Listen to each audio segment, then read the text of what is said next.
Hello and welcome. We are starting something new today, something highly requested, and I'm really fucking excited about it. Huzzah! So without further ado, welcome to our new series called Rabbit Hole, where I take you guys on adventures down different rabbit holes. Small panic. We're starting off strong today, and starting with one of the very first theories that I ever learned about. I thought that it was a fairy tale or a story that my family used to tell, but apparently it's a pretty widely accepted theory. And that would be the Hollow Earth theory, or better known as the Agartha theory. Now, if you're unaware of what this theory is, it's basically the opposite of flat Earth. Instead of thinking what you see is what you get and eventually you'll fall off the edge, they think that there are layers to the Earth that is filled up with different worlds and essentially different races of being. Not humans, specifically not human. These are supposed to be advanced beings. The easiest way to think about this would be to think about the ant people that we talked about a few weeks ago. That there is an advanced race of beings within the Earth itself, and there are different openings to this advanced Earth. If you're in my neck of the woods, Kentucky, Mammoth Cave is supposed to be our entrance into Agartha. And some people believe it's not even just an inner world that is inside of our Earth. They believe that it is, in essence, its own little universe inside of there as well. Now, the way that I was taught this theory was an explanation to the question when I asked, where do extinct animals go? My family vehemently believed that unless humans hunted something to extinction, that animals that were considered extinct weren't actually extinct, they just found their way into the Earth in order to repopulate. And they never used the term Hollow Earth or Agartha or anything like that, but the two theories sound very similar. And there's kind of evidence today to give credence to the theory. From sinkholes containing prehistoric forests, to a massive ocean found underneath the Earth's crust, all the way to animals returning to us that we once thought was extinct. Am I saying that this theory is 100% true? No. Am I saying it's really fun to think about and really cool to read about? Yes. But that's all I got for today, and I hope all of you have an awesome day. Mwah.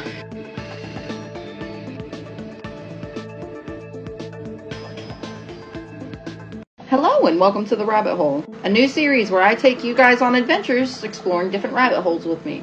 Huzzah! Today we have a wild one. Not necessarily wild as in unbelievable, but wild as in that's fucking spooky bitch. And we're gonna talk about it right fucking now. Small panic. The theory that we are going to be talking about today is the dark forest theory, which is actually based on an old technique for hunting, if you can believe it. And it's concerning! So the theory is based on the idea of when you are out hunting in a dark forest, if everything is completely silent, there is a predator bigger than you out there and you need to get the fuck out immediately.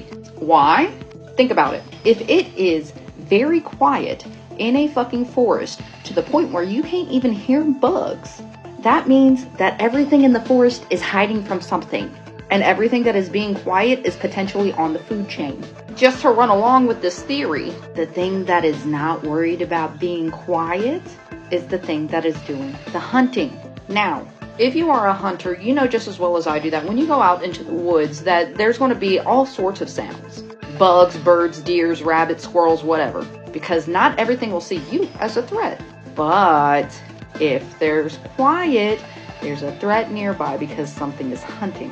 And it's not you. Because in theory, you don't pose a threat to everything, and animals are going to pick up on that. Now, running with this theory, a lot of people believe that the reason why we have not made alien contact yet is for one of two reasons. The first possible theory is that we are the cruelest motherfuckers in the face of the universe and nobody wants anything to do with us. We essentially are the predator that everybody's hiding from. Or on the flip side of that, there is an established predator that everybody else is hiding from that we are not aware of yet. And that is terrifying. Just think about that for a second. If there is some sort of cosmic predator out there hunting planets, there would be no signal sent into space because everybody's trying to hide their own planet from getting nom-nommed.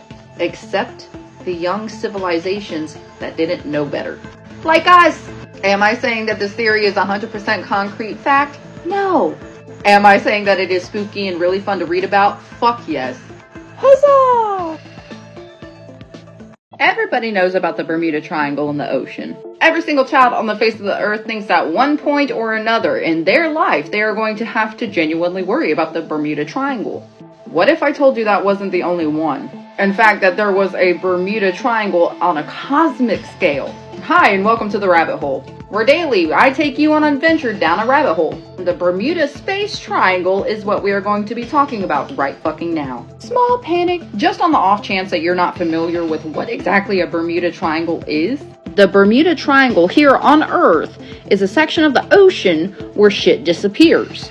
It is said that once you enter that triangle area in the ocean, that all communications fail. Your method of transportation fails, whether it's going to be a plane, a boat, or what have you. Your compass fails. It is not a rad time. Over 50 ships and 20 airplanes have been lost in the Bermuda Triangle. There is a ridiculous electromagnetic reading that comes from that area. But again, that's not the one that we're talking about today. There is an area of space that scientists have dubbed the Bermuda Triangle of Space. Slightly different to the one that's on Earth. This one causes issues because of the radiation and electromagnetic activity rather than just electromagnetic itself. Astronauts that have flown through this space said that it was fucking terrifying. They lost all communications and it genuinely seemed like they were going to be sucked somewhere. However, it is much harder to explore this Bermuda Triangle than the other one because, again, it is in space. Communications equipment won't work there. Cameras won't work there, so taking pictures is out. And your best hope, if you're an astronaut traveling through it, is to just sit and pray that you make it through it. Which is why they don't really send astronauts up there to that specific location. Now, thinking about the Bermuda Triangle in the ocean is one thing. That's terrifying. But to think of one in fucking space is almost diabolical. To think that the Bermuda Triangle could happen on a cosmic scale is absolutely mind-blowing. Am I saying it's 100% true? Kind of. This one is kind of proven, so yeah. And it is incredibly fun to read about. Huzzah! Have you ever thought that something just didn't look quite right? Or maybe you've thought you've seen something glitch right in front of you? There's a theory for that. Hi, hello, and welcome to the Rabbit Hole, where we go on an adventure down a rabbit hole daily. Huzzah! Today we're going to be talking about the hologram theory. And I'm going to be honest with you, I don't like this one. Especially after learning about the organoids. And I'll be happy to explain why. Because we're going to talk about it right fucking now. Small panic. So the hologram theory essentially is exactly what it sounds like. It is a scientific hypothesis that suggests the universe is a three-dimensional projection of a two-dimensional surface. And you probably had the same reaction as I did when I heard that. You're probably thinking, Fox, what the fuck? However, it's not as complicated as it seems. It is the simple idea that what we are perceiving in the world around us is not real, or rather, it's essentially like biological VR, where our perception of things doesn't necessarily match what they look like. Essentially, we are little creatures that are contained, and that our world around us is just a creation thanks to neurological stimuli. Now, Fox, why is this terrifying? Because of the organoids. If you have not been following along the organoid adventure, scientists have made miniature clones of human brains that they are using to power computers. These brains live in a simulated environment that the scientists give them via those electronic pulses, and they train them with dopamine. This makes me frightened. Do you know why? Because in theory, they are doing to the organoids what this theory says something is doing to us. And to make it even more spine-shivering, CIA documents have been declassified within the last 10 years that seem to kind of prove this to be accurate and true. This document was declassified 9 years ago, and yes, you can still find it online to this day. Am I saying that this theory is 100% concrete real? No. Am I saying that it's really fun to think about and kind of fucking spooky? Yes. Huzzah!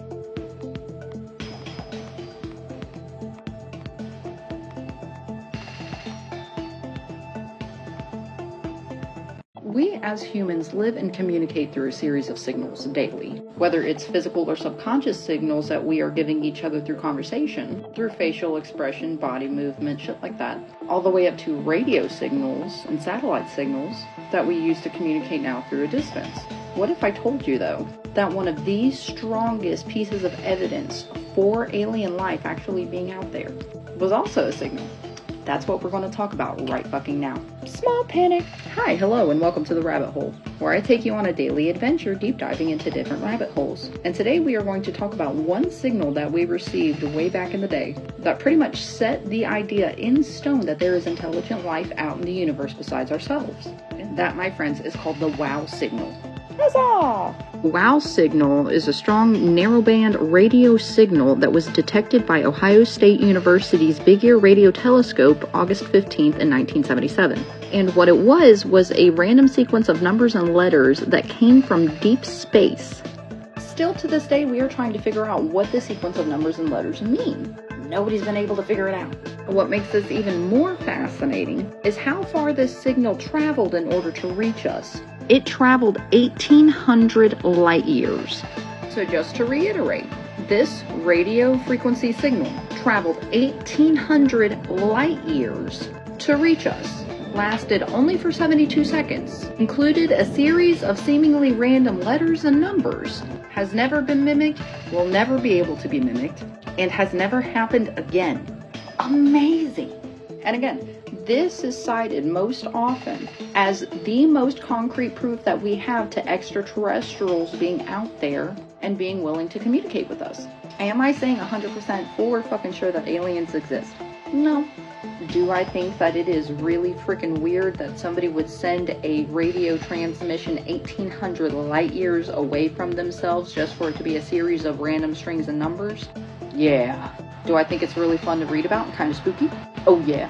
Huzzah!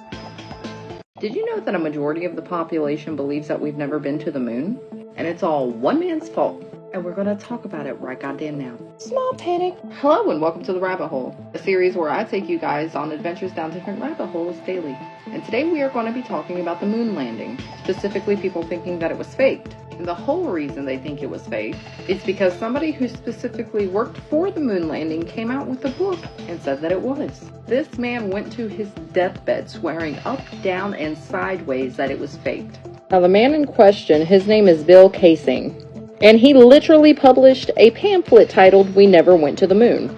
And in the pamphlet, he proceeds to lay out reasons why he personally believes that the moon landing was faked because he worked on it. There are several different reasons for this. The first reason he says that he was suspicious was because there was no indentation made by the craft once it landed. There was no pit. Here is the book right here. He also states that NASA at the time was simply too mismanaged to pull off anything like this. However, they were clever enough to make people think that they pulled it off in order to assert technology dominance, or dominance in the technology field, however you want to fucking word that. But because of the few various reasons that he lists out in this book, and the religious belief of the firmament, which is something that is supposed to encapsulate us onto Earth and not let us out, a great majority of people believe that we've never actually been to the moon. Nobody has. Russia, China, USA, nada. Do I think that we've been to the moon? Girl, I don't know. Don't ask me. That shit's above my pay grade. Do I think that it's really fun to read about? Absolutely.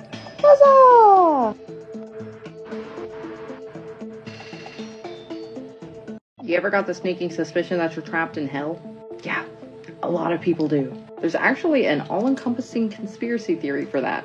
Specifically for why your life went to shit after 2012. And we're going to talk about it right fucking now. Small panic. Hi, hello, and welcome to The Rabbit Hole, a series I started where I can take you on adventures down rabbit holes daily. And today we're going to be talking about a crazy one that encompasses a couple of different conspiracy theories in and of itself.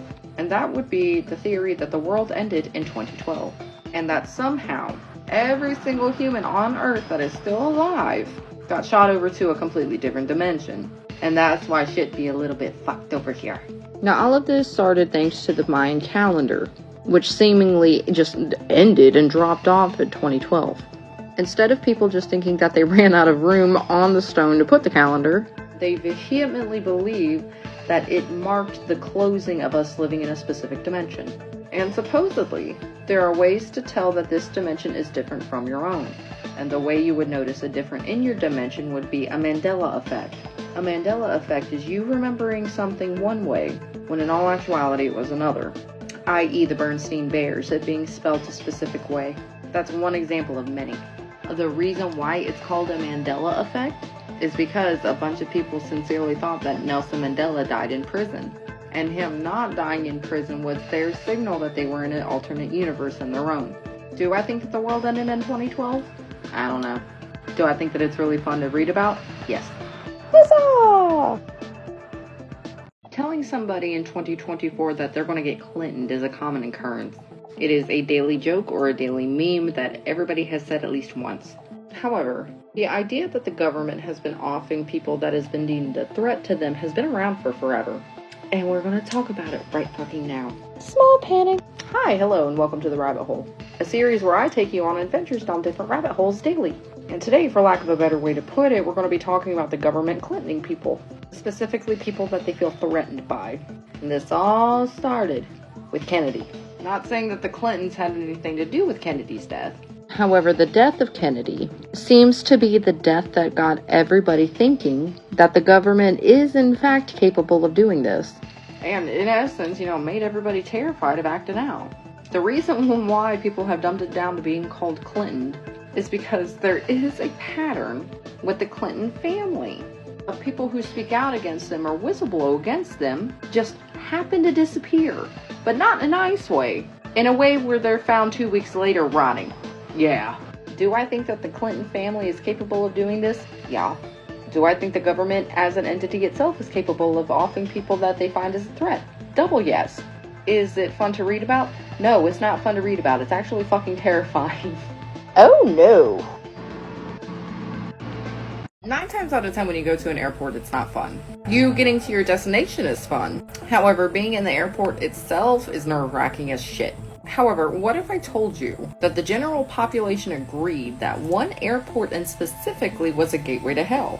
Hi, hello, and welcome to The Rabbit Hole, a series where I can take you on a different adventure down a different rabbit hole daily. And today we are going to be talking about the Denver International Airport, a place that has been a location of speculation since the goddamn thing opened. Small panic. Now, there's not just one story for the Denver International Airport, there are multiple. And multiple different theories behind it too. The most recognizable aspect of this airport is probably their mascot, Lucifer. You heard me. He is a ginormous horse statue that is painted blue and has bright red electronic eyes. This is him in all of his glory. And this is him at night. He is a fucking beast. But besides Lucifer, there are hundreds of different theories that surround this airport. Some of the most common theories that you'll see is that it's the meeting place for secret societies, that there are underground bunkers, and it is used by the lizard people to get around, that their artwork is specifically some form of divination to tell when the apocalypse is going to happen. They have gargoyles that guard baggage claim, and so many more things. One of the most interesting aspects of this airport are the places that have been left unbuilt and the places that they continue to build. People say that they see construction workers going in different tunnels all the time, but they never really see any work done. I don't know. Do I think that the Denver airport is a gateway to hell? I don't know, I've never been. Do I think it's really fun and really spooky to read about? Yes. Huzzah! You ever been sitting on your porch wishing for a rainstorm and then it happened? Or you think that the weather's been too good for too long and something's just afoot? There's a theory for that. Hi, hello, and welcome to The Rabbit Hole, a series where I take you on adventures down different rabbit holes daily. And today we are going to be talking about a very controversial theory, and that is the theory of weather modification. Small panic. Now, when it comes to this theory, you have two very different sides of thinking. The first side of thinking is we have no control over the weather ever. It is something that God controls and we would never manipulate it, so we can't. However, the other side of the coin firmly believes that we have been modifying weather for years. Now, before researching this theory, I was one of the people that believed that God controlled the weather and there wasn't shit that we could do about it. However, it seems as though we were all on the right train but the wrong track. Because this isn't a theory, guys. This 100% exists and has existed for years now. Now, the issue itself comes from something called HAARP. Whenever you mention HAARP, nobody takes you seriously. However, if you were to call it something else, like cloud seeding, suddenly it exists and you can find a ton of information on it. It is incredibly cheap to do, and most countries share the costs for each participating state. There are states in the United States that do this. This is 100% public information. And you can find it using your daily search engines such as Google. So we can officially cross this one off the list, guys. This is a theory no more. This is real. Huzzah! Have you ever been looking for something specifically on a search engine, get the words perfectly for what you're searching for, and then the search results turn up bullshit? There's a theory for that. Hi, hello, and welcome to The Rabbit Hole, a series I started so I could take you guys on adventures down different rabbit holes daily. Small panic. And today we are going to be talking about specifically media saturation. Huzzah! Now, Fox, what is media saturation? Essentially, this is the idea of something happening in our world that the government or the higher powers, whatever they may be, do not want us finding out about. So they pay different news outlets and different article writers a butt ton of money to write about articles that happen to just fit the description of what you're looking for. Now, that's kind of hard to understand, but a good example of this would be Walt Disney's Frozen Head. This is a very good example to rely on because ever since Frozen came out, you cannot search Walt Disney Frozen Head without seeing Olaf pop up. He is a good example of media saturation. Another example of this would be Melanie Martinez's Portals, dropping it just precisely at the same time where individual eyewitness reports are saying they physically saw portals open up in the sky and or in the ground. Because whenever you search Portal now, her album is going to be the first set of results that pop up. This is an example of media saturation.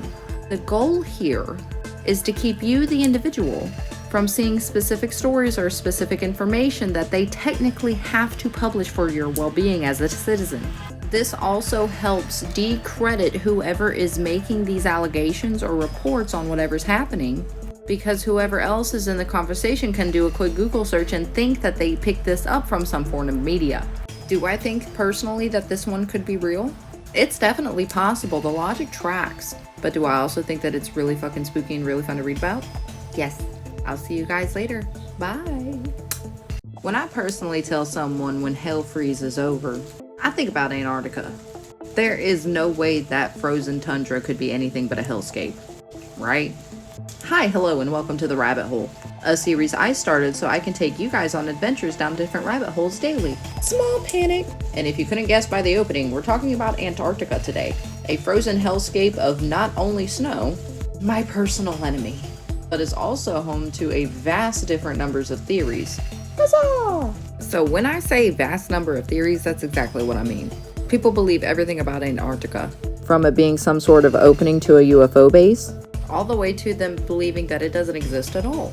There are a lot of strange things that have been found in Antarctica.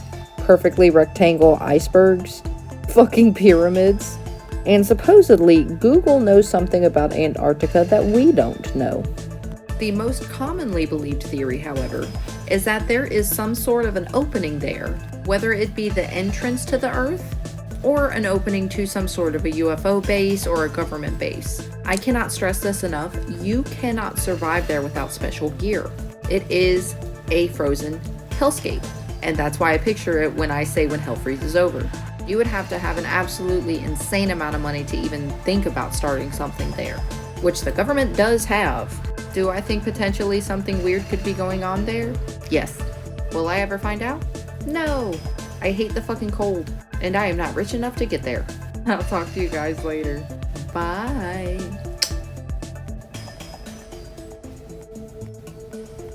Satellites play an important part in our everyday life. They're the reason we have satellite TV. They're part of the reasons why our internet works. They're part of the reason why our cell phones work, depending on who you have. But what if I told you there was one satellite in specific, named after Batman, that has been the center of many popular theories for over a century? Small panic. Hi, hello, and welcome to The Rabbit Hole, a series I started so I can take you guys on adventures down different rabbit holes daily. Huzzah! And today we are going to be talking about the Black Knight satellite, which has been at the center of scientific scrutiny longer than me and you have been alive. So let's start small. What is the Black Knight satellite? Essentially, this is a satellite that is supposedly responsible for all of the quote-unquote alien radio signals that we've been receiving. And I mean all of them. The theory goes back all the way to Tesla. Images released by NASA during STS-88 depicted the mysterious black object near the International Space Station, and that is what kickstarted this theory. Some people have said that this has been debunked. I'll personally say that this is debunked when we bring it on Earth and dissect its little mechanical bits, if it exists at all. But that's all I have for you right now. I'll talk to you guys later. Bye! Boats are essential to our operation as a nation. Plain and simple. Whether it's transporting in cargo, transporting in passengers, they help make our little world go round. What if I told you that one of the most popular ships of all time had a theory swarming all around it? Hi, hello, and welcome to The Rabbit Hole, a series I started where I can take you guys on adventures down different rabbit holes daily. Small panic. And today we are going to be talking about one of my personal favorite theories, that the Titanic really never sank. Huzzah! Now, it's not personal favorite because I personally believe that it happened. It's my personal favorite because I feel like if they could pull this off, it would be very clever. And it's very fun to read about people's different opinions about it. However, a great many people in this nation personally vehemently believe that the Titanic never sank at all, that it was in fact swapped for another ship, that none of the passengers ever actually died, and it was all just an insurance scam on top of an insurance scam on top of an insurance scam. Now the full theory goes out like this. You had the Titanic, and you had the ship that looked just like the Titanic. Bankers, investors, people that wanted to start new lives were on this ship, and this ship was following close behind.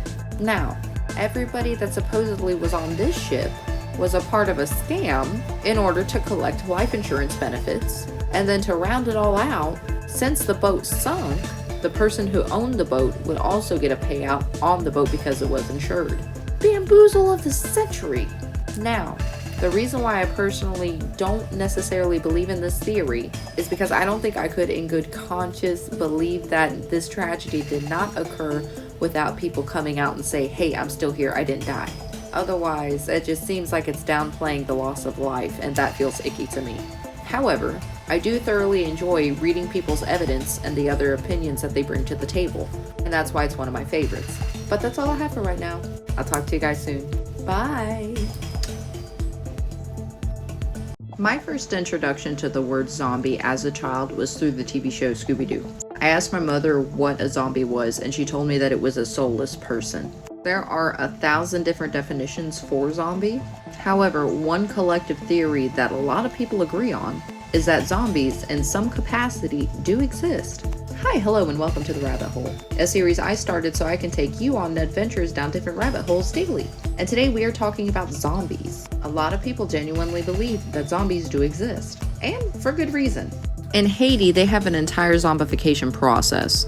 It is a form of voodoo, and it is widely accepted that they can make zombies. I also believe that they can make zombies. You will never find me arguing that fact, ever, ever, ever. Absolutely nothing but love, reverence, and respect to that culture because I know for a damn fact they know way more than I ever will. However, setting aside the Haitian zombies, it seems as though America has a collective fear of medical zombies. And by medical zombie, I mean exactly that. It defies medical laws. You are essentially the undead, or host to a parasite. That one I find also commonly occurring. To make this even worse, the CDC specifically has a guideline on how to deal with zombies. Some people say that the guidelines are real CDC protocol. Others, though, say that the CDC put that out as a joke. Either way, I personally hope we never live to find out if it's just a joke or not. I do not want zombies. Lord, please no, Darwinism will take me slick out. But that's all I have for right now. I'll talk to you guys later. Bye. Have you ever thought the Earth just can't be as small as we think it is? There's a theory for that. Hi, hello, and welcome to The Rabbit Hole, a series I started so I can take you guys on adventures down different rabbit holes daily. Small panic. And today we are going to be talking about the ice wall theory, a theory that basically says that the world is way bigger than we actually believe it is. Woohoo! So running right along with flat Earth and hollow Earth, this theory genuinely believes that there is more to Earth than we as humans know right now, and that the higher-ups are keeping a permanent secret. They have a map as well. So this map is an example of the most widely accepted one. In this theory, the Earth that we know, that we see on the globes and our maps, are all located in the center, However, when you expand outwards, you see that there is so much more land that we have yet to explore. If you are familiar with the anime Attack on Titan, this is almost like how their storyline is set up. All of the lower class humans are in the middle, while the wealthier and higher class are in the rings outward. Do I believe that this is possible? Older maps do show locations that are no longer on our maps today. Whether it was just an accidental bamboozle or they actually exist, we will probably never know. Do I think that it's really cool to read about and really fucking interesting? Abso-fucking-lutely. But that's all I have for you guys right now. I'll see you guys later. Bye. To some people, it seems very bizarre that we do not have some sort of a missing link that bridges the DNA gap between animal and human. But there is a very, very well-known theory that suggests that we might have that creature among us. Hi, and welcome to The Rabbit Hole, a series I started so I can take you guys on different adventures down different rabbit holes daily. Small panic! And today we are going to be talking about a fan favorite, motherfucking Bigfoot. Huzzah! Now, depending on where you go in the United States, there are hundreds upon thousands of legends when it comes to Bigfoot. However, the constants among these legends remain the same consistently throughout time. One of the constants is that he is way taller than a human. He starts around 7 foot tall. Another commonality when it comes to these different stories is that it's genuinely believed that he is the missing link that bridges monkeys with humans. And everyone takes him pretty seriously. He was even investigated by the FBI a few times. And supposedly there are military protocols on how to deal with a Bigfoot if you happen to see him. Do I personally believe that Bigfoot is real? Girl, I don't know. He fucking could be at this point. It would not surprise me one fucking bit. But is he really cool to read about and really fucking spooky? Yes. That's all I have for right now. I'll talk to you guys later. Bye. There are people that are so sure that a planet is going to come and bitch smack Earth that they went ahead and gave it a name. Hi, and welcome to The Rabbit Hole, a series I started so I could take you guys down different rabbit holes daily. Small panic. And today we are going to be talking about Nibiru. Nibiru? I'm going to call it Nibiru. That's probably wrong, but that's what I'm going to call it. Now, I'm sure you've heard this mentioned a couple of different times in pop culture, but what exactly is it? According to the theory, Nibiru is a theoretical planet. And essentially, people believe it's going to do exactly what I said. It's going to play bumper cars with our planet and be the downfall of us. Now, people started believing this in 2012, around the time that the Mayan calendar ended, when people thought that the world was going to be destroyed as we know it. However, please keep in mind, there seems to be absolutely no scientific evidence of Nibiru or Planet X, and they are both 100% theoretical. People came up with this idea as a theory to how the world was going to end in 2012, and it has just since then evolved. Do I think that this theory is correct? Maybe one day it could be, but I don't think it is right now. But do I think it's really fun to read about and really fucking spooky? Yes. That's all I have for right now, though. I'll talk to you guys later. Bye. The death of Marilyn Monroe genuinely stunned and shocked us as a nation. And to this day, people 100% believe that she was absolutely taken before it was her time. Hello and welcome to The Rabbit Hole, a series I started where I can take you guys on adventures down different rabbit holes daily. Small panic. And today we are going to be talking about none other than the queen herself, Marilyn fucking Monroe. Huzzah! Now, to call Miss Monroe an icon would be a goddamn understatement. She pretty much had the world on its knees since the day that she hit the big screen. People still to this day look to her advice, even in death, when it comes to being comfortable in your authenticity, as well as being comfortable in your own body. Miss Monroe had a very big personality and she refused to shrink herself for anybody. And I love that. However, her passing still to this day is one of the biggest conspiracies in North America. And everybody genuinely believes, while it does remain a scientific fact from her autopsy that she did overdose, people believe genuinely that it was her relationship with Robert Kennedy that ended up being her downfall. She had been noted for weeks saying that she was in love with Bob Kennedy and they were going to get married and run away together. He visited her on the day of her death, hours before she passed away. And that, my friend, is where the chisme starts. People believe that the government essentially had her Clintoned because of her relationship with the Kennedys. Do I personally believe this is truth? Baby, I could not tell you. Do I think that it's really fucking interesting to read about and really fucking just interesting? Yes. But that's all I have for right now. I'll talk to you guys later. Bye. The idea that the rich and powerful get away with things that normal people would not be able to get away with is pretty common fucking sense. However, what if I told you that there was a club active in the United States where the rich and powerful went specifically to misbehave and get their wiggles out? Hi, hello, and welcome to The Rabbit Hole, a series I started so I can take you guys on adventures down different rabbit holes daily. Small panic.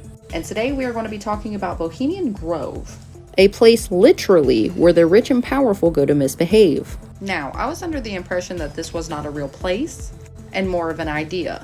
However, I stand corrected and I will eat my crow, because this is 100% a real fucking place, a real fucking club, with real fucking members that include Mark Twain, Jack London, Clint Eastwood, Henry Kissinger, and a lot of other people, including Nixon. The quote-unquote club motto is "Weaving spiders come not here." And if you're curious, that line comes from Shakespeare and could mean one of two things. It could either mean leave your concerns at the door or leave outside laws at the door. Yeah, I don't like that. There is a $25,000 initiation fee along with yearly dues, and the logo for the club is a blue owl. And nobody knows what the hell goes on inside. It's thought, supposedly, allegedly, rich people don't come for me, that this is a place specifically where they go to satisfy their darker urges or needs. Some of the things we know specifically that they do out there is stay out there for 2 weeks, drink a shit ton of alcohol, and do rituals that are both inside and outside the realms of Druidism. Now, I do think it's weird that they had to specify the difference between the Druid worship and the non-Druid worship. Druid worship specifically is like worshiping the trees, the earth, things of nature. And non-Druid worship could be fucking anything. Do I think that something dastardly could be going on at Bohemian Grove? Yeah, that's kind of common fucking sense at this point. I don't trust rich people. But do I think it's really fucking interesting to read about and really fucking suspicious? Yes. But that's all I have for right now. I'll talk to you guys later. Bye.